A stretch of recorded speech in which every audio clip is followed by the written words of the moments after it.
The city is a symphony of noise, a relentless tide of rushing feet, honking horns, and the distant hum of ambition. In the heart of this concrete jungle, where dreams often go to wither under the scorching sun, lived a man named Kay. To the thousands who passed him every day, he was a ghost in the machinery of the city. He was the man with the weathered hat and the stack of brightly colored papers clutched in a calloused hand. Kay was a lottery ticket seller. Every morning, before the sun had even managed to pierce through the smog, Kay was there.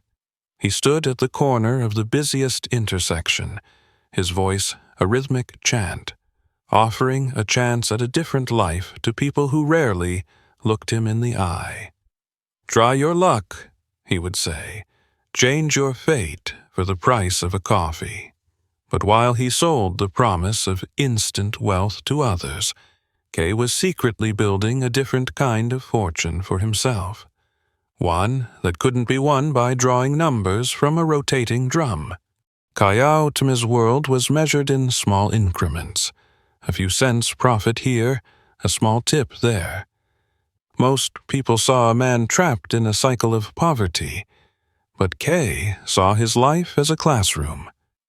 Between customers, when the streets grew momentarily quiet, he didn't stare blankly into space. Instead, he pulled out tattered, second-hand books tucked away in the pockets of his oversized vest. He read until the ink blurred under the dim glow of the street lamps.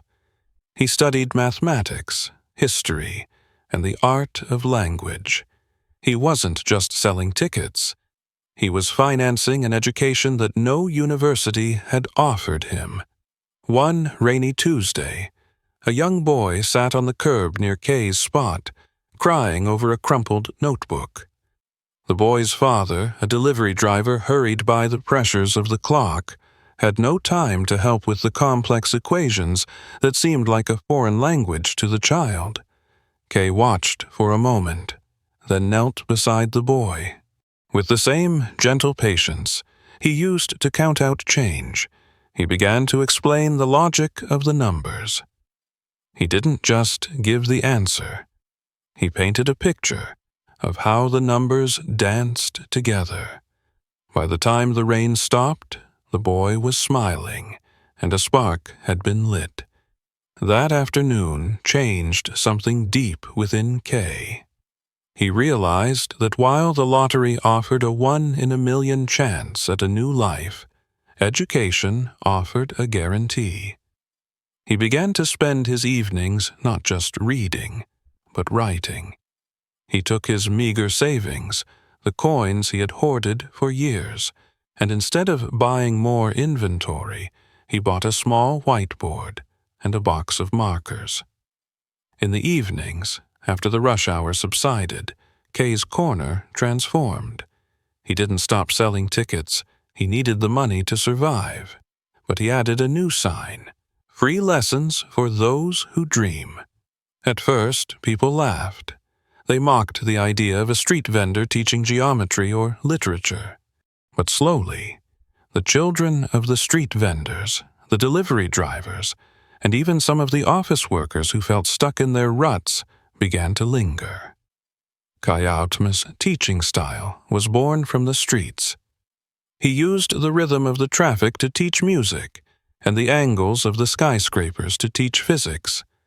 He spoke with the authority of a man who had mastered his own mind before trying to master the world.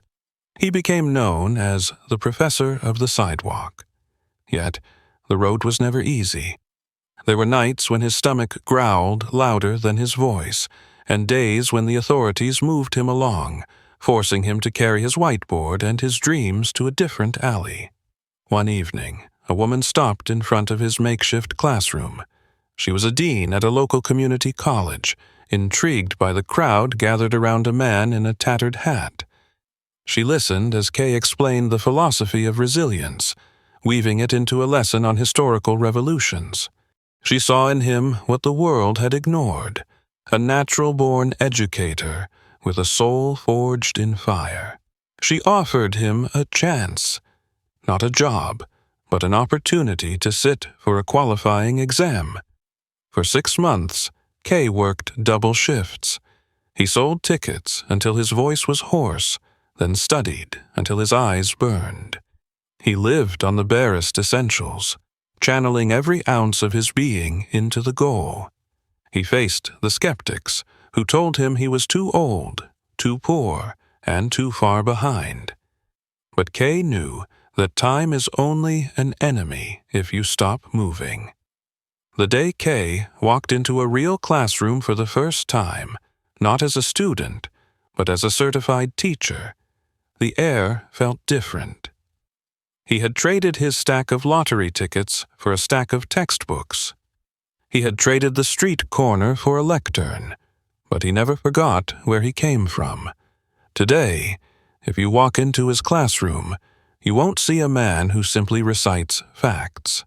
You will see a man who looks at every student and sees a lottery ticket, not one based on luck, but one based on potential. He tells them his story not to boast, but to remind them that your current position is never your final destination. Kay taught the city a lesson that no textbook could, that luck is what happens when preparation meets opportunity, but destiny is what you create when you refuse to let the world define your value. The man who once sold chances at a dream had finally become the dream itself. He proved that even in the harshest soil, if you tend to the seeds of knowledge with enough grit and grace, you can grow a forest that changes the landscape forever. His voice still echoes, no longer chanting for coins, but calling out to the minds of the next generation, proving that it is never too late to rewrite your own story. From the sidewalk to the schoolhouse, Kay showed us all that the greatest prize isn't won by a ticket. It's earned by the courage to learn, the will to persevere, and the heart to teach.